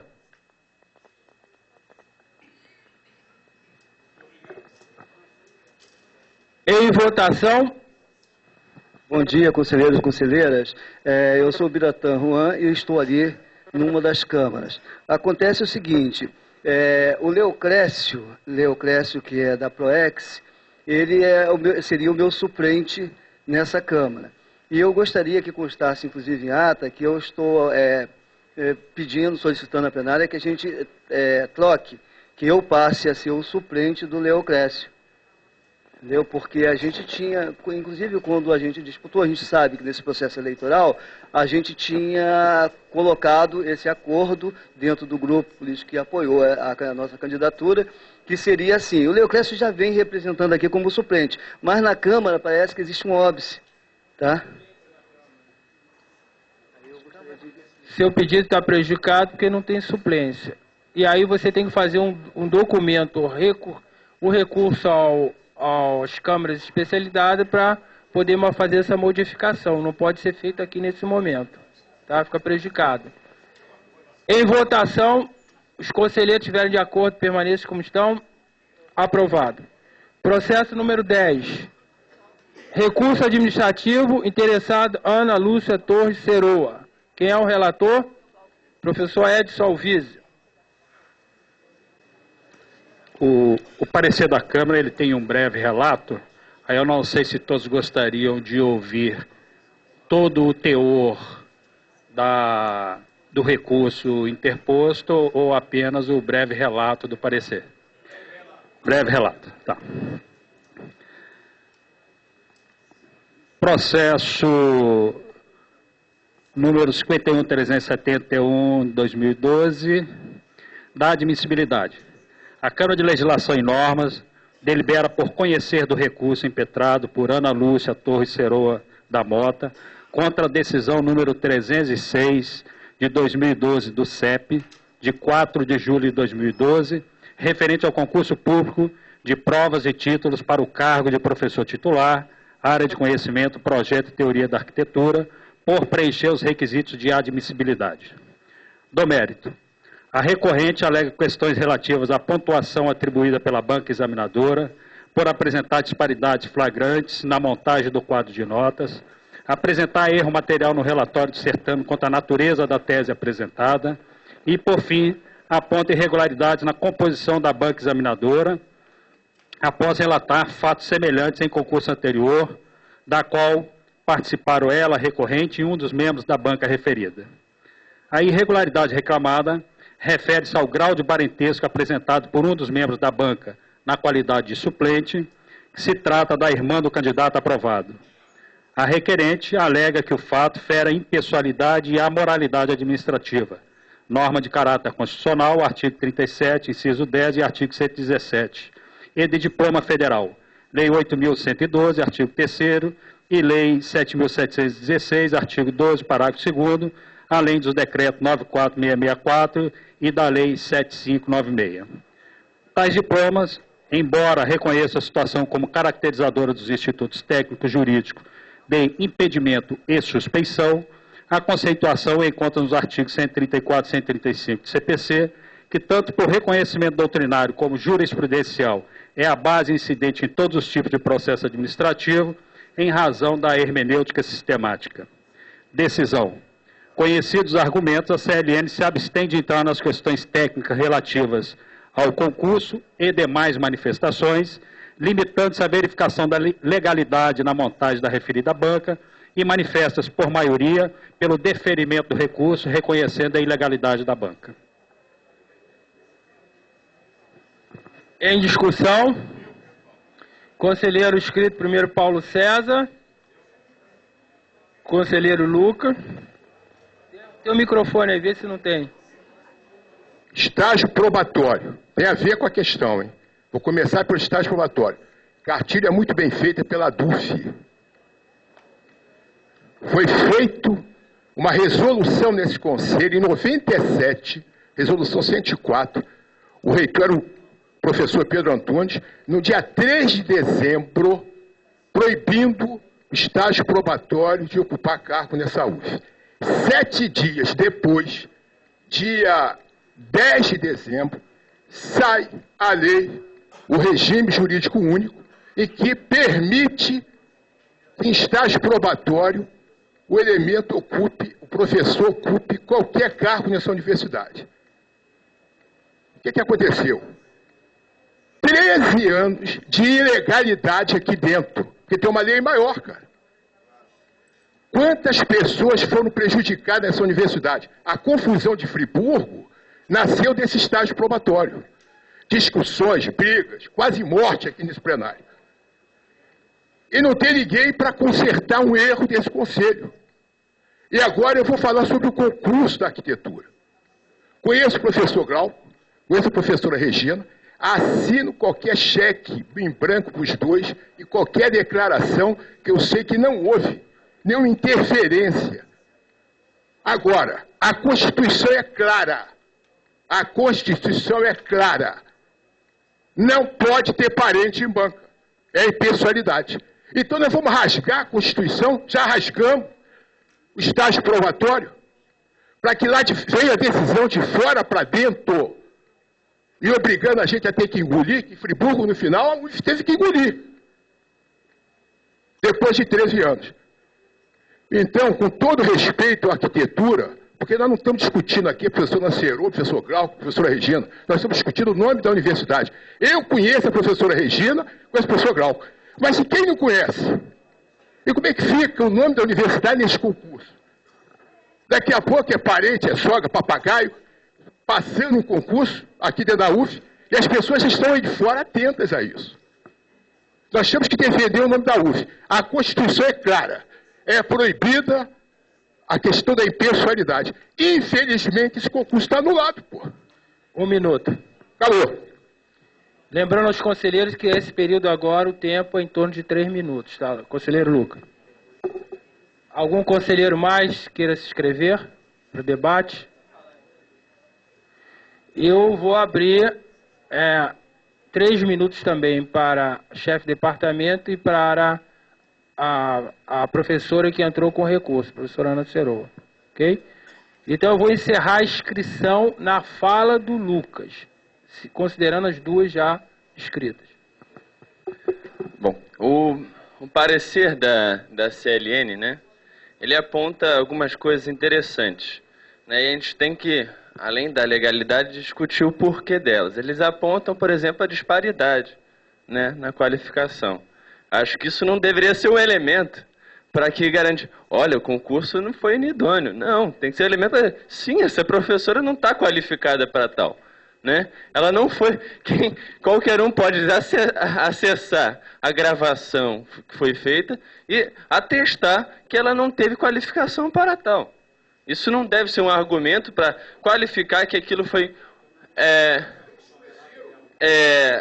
qualificar que isso foi uma perseguição a ela, né? Ao mesmo tempo, no processo ao CEP, se remeteram a um artigo que foi crime racial, que foi uma perseguição racial contra a professora Loura Ana Ceroa. Então, qual é a qualidade desse recurso, né? O CEP negou, assim,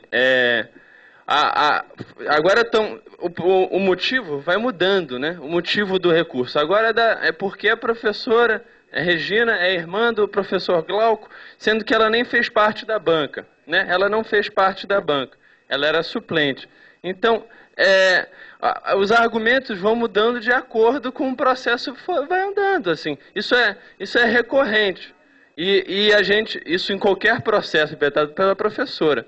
Agora, então, assim, como representante discente, eu no máximo posso atestar, de fato, né, como se numa prova de didática ou numa prova de aula, da desqualificação dela, né, como estudante, né, aluno dessa professora, eu posso demonstrar isso. E fico feliz que a banca tenha dado uma nota baixa, né? Porque, de fato, é uma professora que não tem... O conselheiro... Não, é uma visão estudante, de um estudante. Conselheiro, se atém a sua palavra. Sim, é uma visão do estudante, de vários estudantes, posso ter certeza que a gente entrou com um processo contra a atividade docente da mesma. 1 minuto. Então, é isso, assim, não quero que esse conselho se renda a simplesmente caprichos legais que... Vamos respeitar caprichos legais, porque concluindo. Se a professora, que agora está na questão da banca, se a professora não participou da banca, onde não é o capricho? Me desculpa. Onde não é o capricho? Mas tudo bem, ela vai se for cancelado o concurso, ela não vai passar de novo, não tem qualificação para tal. Agora, só quero falar... Concluindo. Só quero, para concluir, esse processo não teve procedimento legal. Ele não passou por todas as câmaras, ela não passou por todas as câmaras, então, se for continuar com para votação, a gente vai pedir o adiamento, porque tem que passar por todas as câmaras para ir para votação, tá? Concluindo. Eu queria também dizer aqui, claramente esclarecer, que é de praxe passar em todas as câmaras, mas nem todos os processos passam... Regimental, mas nem todos os processos passam por todas as câmaras. Nem sei se é o caso, eu estou só justificando. Bom, conselheira Regina, conselheiro Wilson, depois eu vou dar a palavra ao chefe de departamento, depois do professor Ana Ceroa. Então, considero esgotadas as inscrições. Professora Regina. Antes da fala da professora Regina, é só fazer um esclarecimento. Lucas, quando eu li aqui as questões relativas ao concurso, eu estava fazendo o relato do reclamado. Tá? A manifestação da banca foi só a última parte, a partir de quando diz conhecendo dos argumentos, se manifestando pela legalidade ou ilegalidade. Tá? Anteriormente não foi manifestação da banca. Muito pelo contrário, a banca disse, se abstém de entrar nas questões técnicas relativas ao concurso. Com relação ao procedimento, tá, estatutariamente, recurso tem 5 dias para ser respondido. Razão pela qual foi convocado uma reunião de câmaras conjuntas ontem pela manhã, tá, e nós aguardamos por 1h15, não tivemos quórum para deliberação. E estatutariamente não tem que passar por todas as câmaras, não. Tem que passar por 2 câmaras, a Câmara de Legislação e Norma e a outra Câmara relativa ao assunto, que no caso seria a Câmara de Assuntos Administrativos. Tá? Mas ainda assim nós convocamos todas as câmaras reunidas. É só um esclarecimento. Conselheira Regina, depois conselheiro Wilson. Ontem não teve realmente quórum e eu fui uma das pessoas que defendi que a gente não tirasse uma posição, uma questão delicada, então que não tirasse uma posição se não tinha quórum ali para deliberar e ficasse uma posição das câmaras conjuntas consubstanciada. Até por conta disso, eu não li o processo como todo. Então, eu vim, na realidade, pedir esclarecimento, talvez eu ouvisse, ou o Wilson, que vai falar depois, ou a coisa.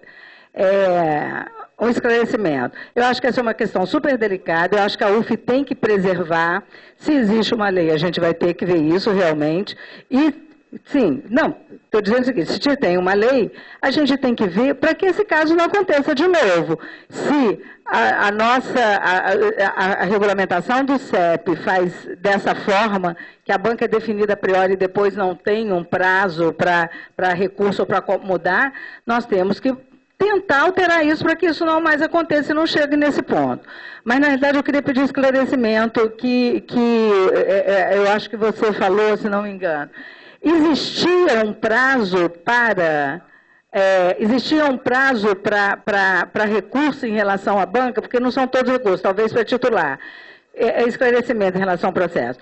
Existia um prazo para recurso, foi feito no prazo, e até mesmo a lei, quando tem este prazo e não há esse recurso, como lê essa questão? Tá? É um esclarecimento para que a gente possa saber. E outro, me preocupou também da chefe de departamento ter dito que foi para pedir consulta à UF do que fazia num caso desse, e a UF ter dito para ela que só alterava titulares. É uma situação, eu acho que complicada e delicada. Eu acho que a gente não tem que avaliar a questão técnica eu acho que não é aqui, não estou questionando a banca, eu não conheço a Regina, na realidade, não estou questionando a banca, então não é essa a questão. Nós estamos vendo a questão legal e como fazer isso. Mas até para me posicionar, já que eu não li com cuidado, eu gostaria desses esclarecimentos. Obrigada. Gostaria de chamar o professor Wilson, mas eu gostaria de responder à professora Regina o seguinte. Não transfira a responsabilidade, professora Regina. Quem é responsável por banca é o departamento que diz convida. A unidade tem que zelar. O diretor também é corresponsável. E aí, se tem um parente, cabe aos professores também do departamento da unidade se manifestarem. Agora, quem tem a obrigação número 1 não é o reitor de vigiar concurso, são os departamentos e a unidade de ensino.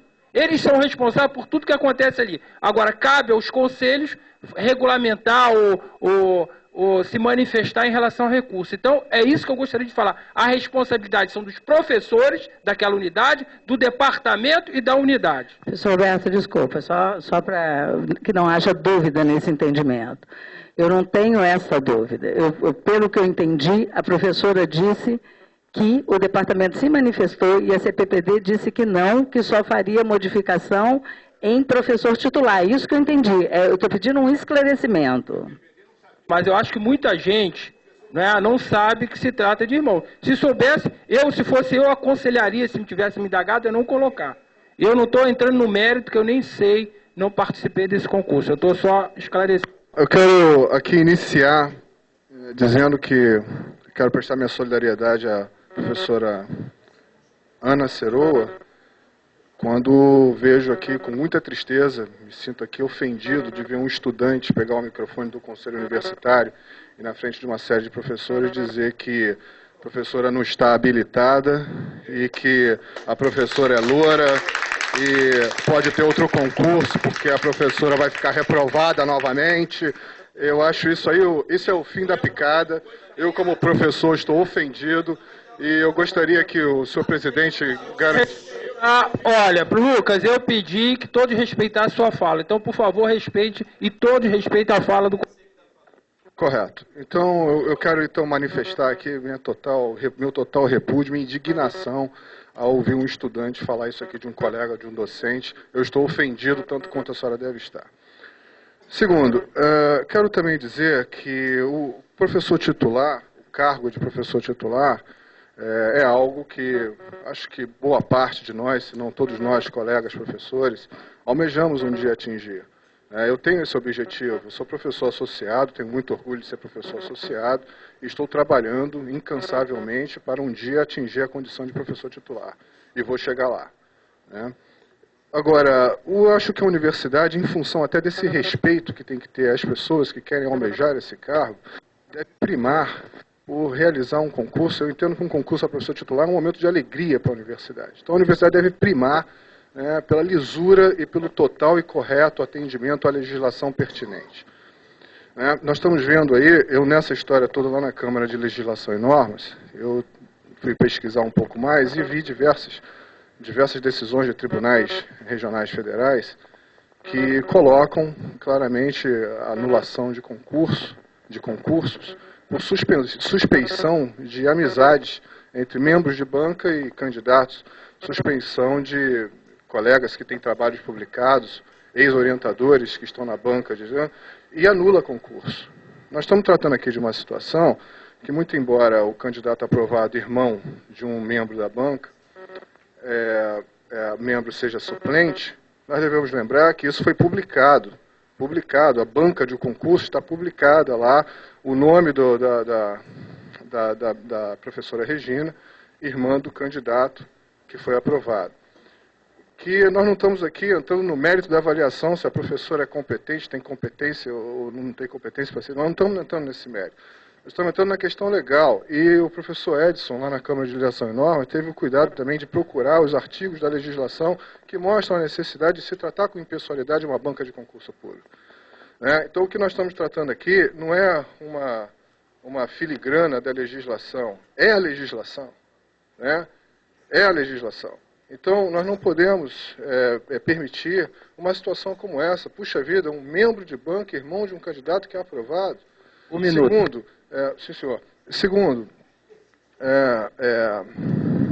eu estou um pouco nervoso em função da coisa, peço desculpa a todos vocês, mas a CLN não analisou o mérito, como puderam ouvir pelo relato que o professor Edson fez. Eu fiz esse relato junto com ele, aprendi muito nessa situação. A CLN fez um relato não entrou no mérito, sobre a situação de irmãos. Eu tinha muitas coisas para falar, mas eu estou um pouco nervoso, como falei, peço desculpas e agradeço, senhor presidente.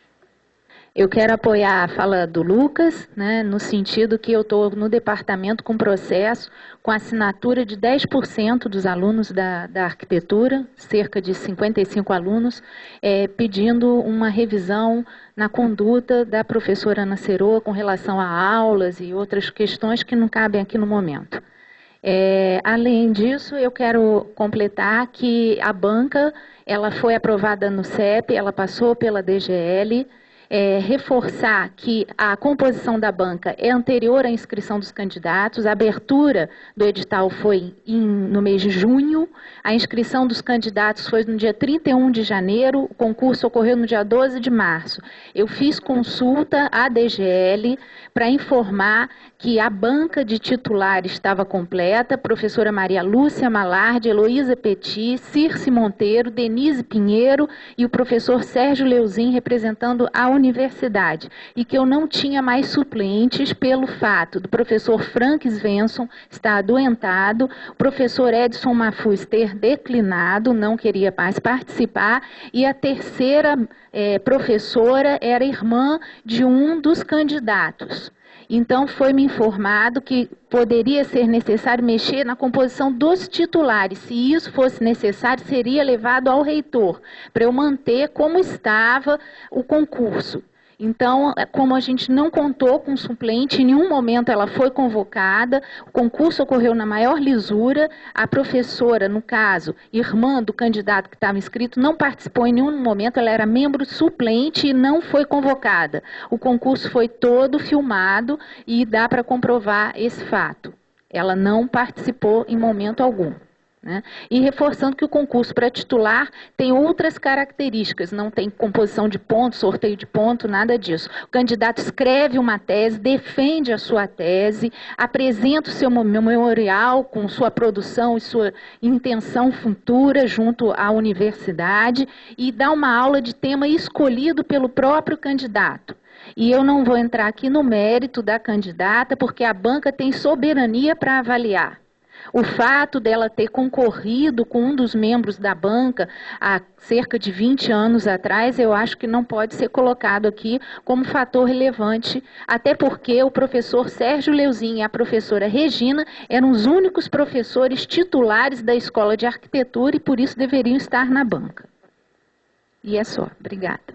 Bom dia, Excelência. Bom dia a todos, senhoras e senhores.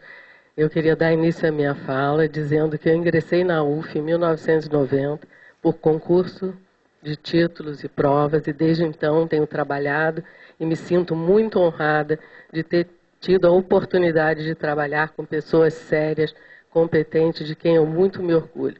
Infelizmente não são todas e eu gostaria de primeiro perguntar ao conselheiro Lucas se as ofensas que ele pronunciou aqui hoje foram em nome do tio dele, o professor Sérgio Leuzinho, se ele está trazendo algum recado. Para quem não sabe, ele é sobrinho do Leuzinho, né? Ou se era alguma coisa só pessoal, tá? Mas isso tudo é só para caracterizar, entendeu? A situação. Eu sou legalista, sou sim, tá? E faço questão, respeito o ordenamento jurídico desse país, respeito a Constituição e tudo que nós lutamos para conseguir, sabe, a liberdade. E presto muito atenção nos detalhes em tudo. Fiz o concurso dentro de toda a legalidade possível. Eu tenho ouvido isso, eu preciso esclarecer por que eu não me manifestei antes sobre a banca. Porque a banca saiu no boletim no dia 26 de janeiro e o prazo para você impugnar era de 6 dias.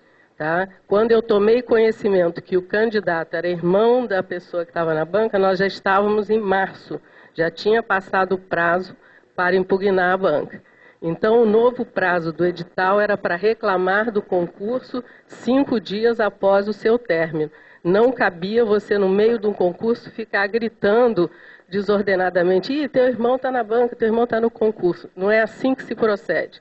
Tá? As coisas têm prazo e têm hora certa. Portanto, eu acho que cabe aí uma revisão dessa norma para que haja um prazo, depois de divulgado os candidatos, para que a banca possa ser revista, caso ocorra novamente alguma situação semelhante, porque esse prazo não estava previsto no edital.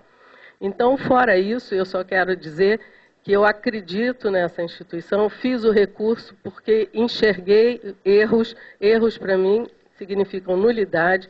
Eu não vou debater as outras questões, porque eu acho que cada um tem um momento próprio para ser debatido, e eu só queria agradecer o suporte do professor Wilson, que eu também me senti muito ofendida com o que eu ouvi aqui dentro, e acho que essa questão pode ser discutida em fórum próprio também, em outra ocasião. Era só o que eu queria esclarecer. Obrigado. Retornando agora ao conselho, as inscrições estão encerradas, eu vou voltar para o relator. Você também citou ela, você ofendeu ela que deu o direito de resposta, ela teve o direito. Você falou o que queria para ela esperou a vez dela falar. Agora você quer direito de resposta, daqui a pouco ela vai querer, nós vamos ficar nisso. Por favor, professor Edson.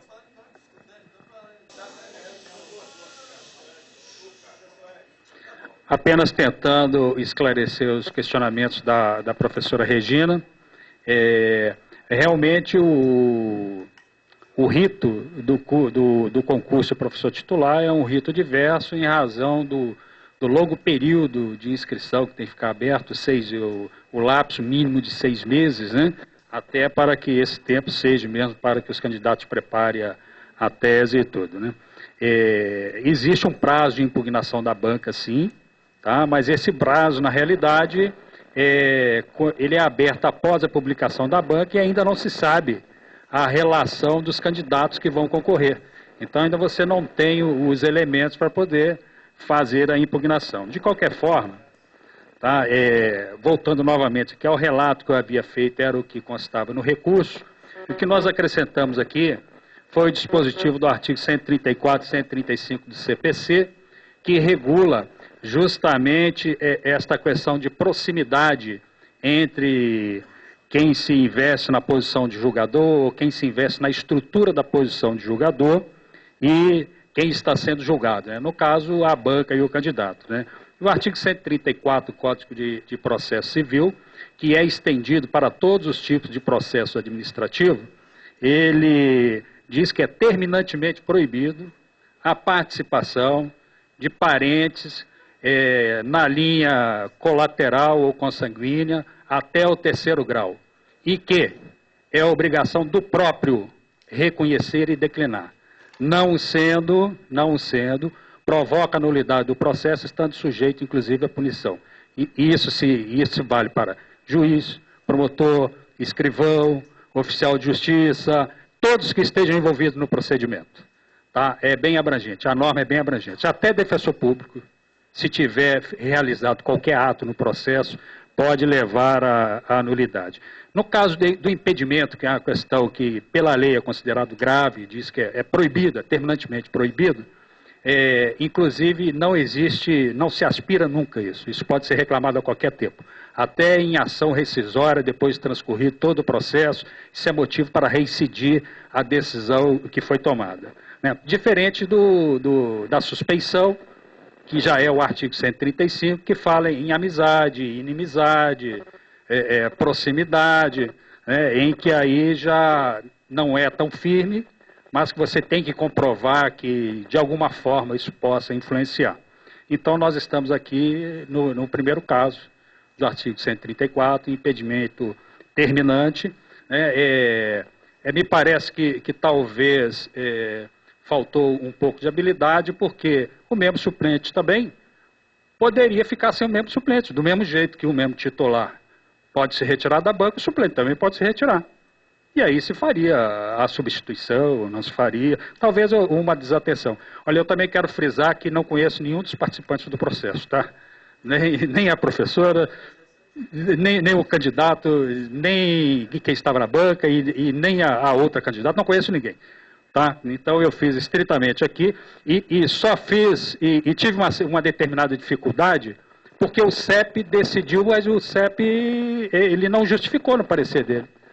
Simplesmente diz, conforme a resposta apresentada, nego o provimento. Aí eu tive que ler mais atentamente, tá? Mas mesmo assim nós nos prendemos à questão da legalidade. Portanto, eu vou voltar a ler aqui apenas as 3 linhas da legalidade, que é realmente a indicação da Câmara de Legislação e Norma. Conhecidos os argumentos, a CLN se abstém de entrar nas questões técnicas relativas ao concurso e demais manifestações, limitando-se à verificação da legalidade na montagem da referida banca e manifesta por maioria pelo deferimento do recurso, reconhecendo a ilegalidade. O conselheiro Lucas pediu contagem de quórum. Os conselheiros estão aí fora. Os conselheiros que ficam no muro não, do lado de fora, por favor, entrem. Vamos contar o quórum. Por favor, todo mundo, levante o braço, por favor.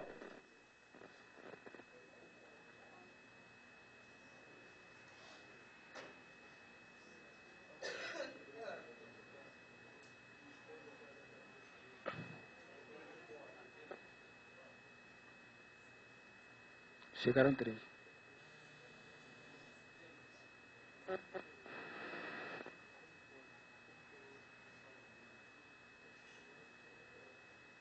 Claro, Calbi 39. É comigo. Pessoal, levanta o braço direito aí, por favor. –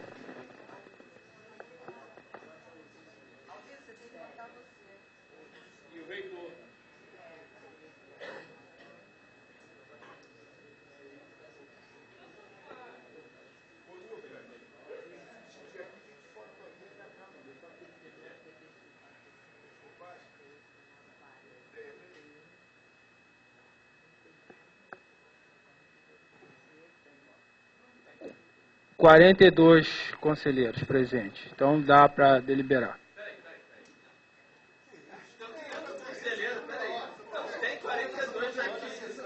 Então, Lucas, conta, levanta o braço, deixa o conselheiro Lucas contar. Vamos lá. Vamos lá, deixa ele contar. Oi? Tá, então vamos lá. Brilhante. Vamos só a bancada de cima, vai, levanta e vai, levanta, a gente vai contando e vai abaixando o braço. Começa com o Trujillo, Trujillo. Vai, começa ali. Ó, ali não levantou o braço. Conselheiro, você tem que levantar.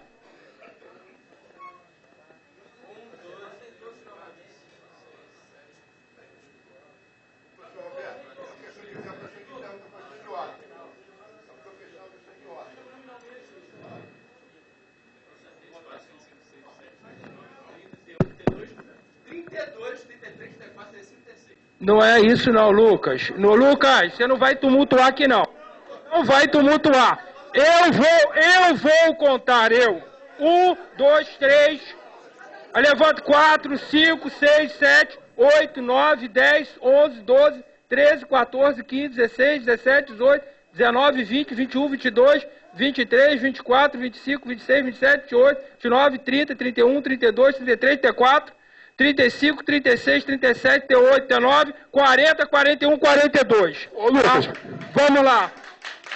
Vamos colocar em votação o parecer do conselheiro, que é pela Câmara, que é pela anulação.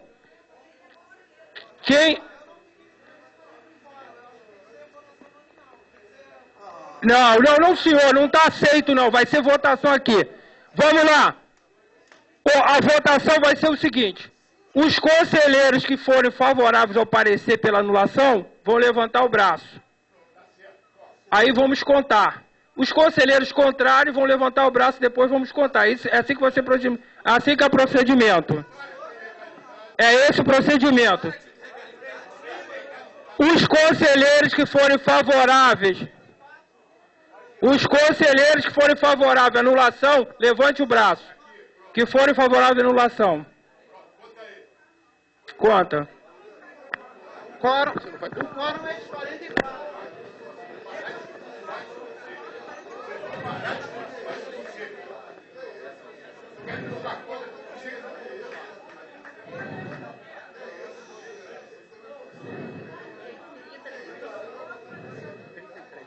(33 votos favoráveis. Os conselheiros forem contrários, levante o braço. 3 votos. 3 votos contrários. Abstenção. Abstenção. Não tem abstenção. São 3 votos contrários e 33 favoráveis. Então...